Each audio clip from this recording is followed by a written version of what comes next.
Hey there YouTube.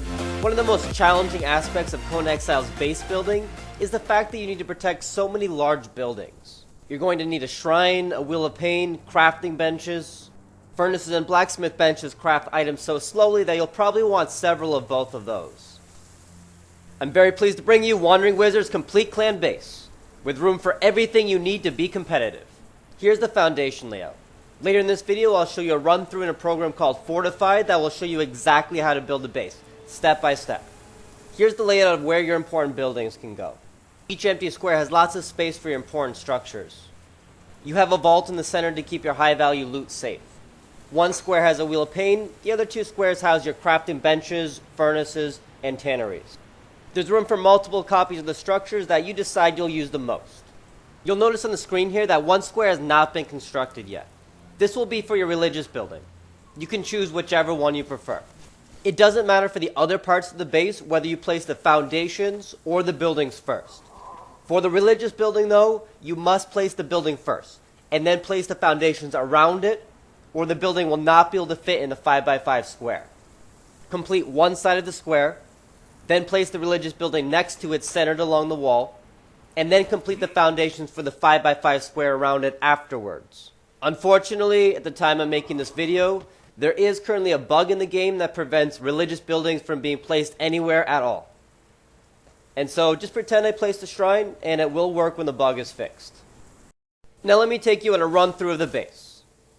As I run up to the entrance, notice how exposed I am to fire from multiple angles on the roof.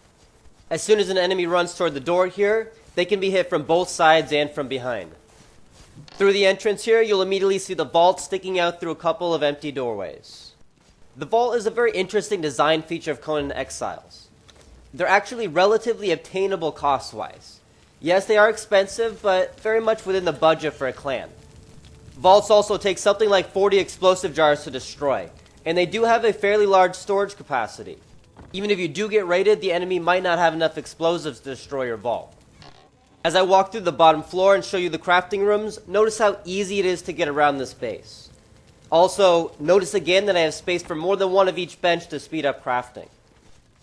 You'll probably be okay with just one armorer's bench and one carpenter's bench. To get your base up quickly, you probably will want more than one furnace and blacksmith bench because the craft times for iron reinforcements and bricks are fairly long.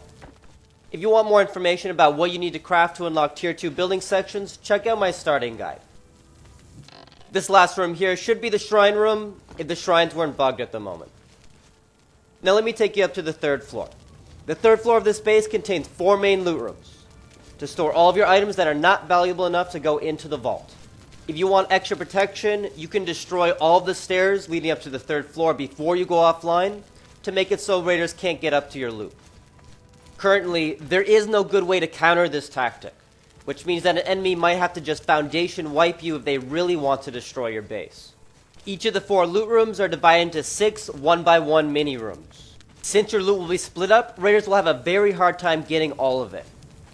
I would recommend putting wooden signs on the walls next to each 1x1 with a number, and use a numbered storage system. For example, everyone in your clan could know that plant fiber goes in room 8, and seeds go in room 9. It'll be a little more work, but the extra protection will be well worth it. Now up to the roof. The roof kind of feels like a football field, it's so large. Which is to say that you can definitely use the space for more than just a fence. You could put extra furnaces up here, you could move some of the benches up here and have 2 of the ground floor squares be for wheels of pain. Use the space if you need it. As I run around the top of the roof here, notice how I can fire arrows at the base of any wall. If someone is placing explosives at the base of my walls, I can shoot them in the back and still be completely protected from enemy fire. If you're being raided, you can hide in the corners and shoot people approaching your walls. And the enemy will only be able to hit you if they are directly beneath your walls, which will make them vulnerable. So that's the base. If you're interested in trying to build it, I'll show you now in Fortify how to do that step by step.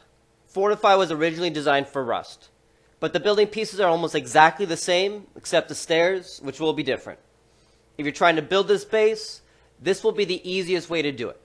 Just slow down the animation and pause it when you need to. Once you understand the idea, the base is really quite simple. The base is very regular and symmetrical. and so it should be easy to build in real game situations. I'll close with a demonstration of the ferocity of the defense that you and your clan will be able to put up on the roof of your base.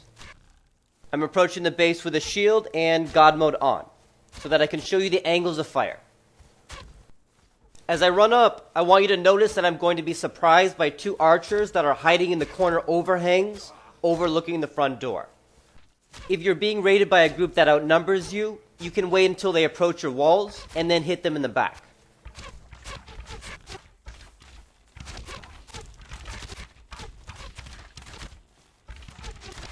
I turn around and suddenly there are people behind me too, and I had no way to see them until I reached this spot.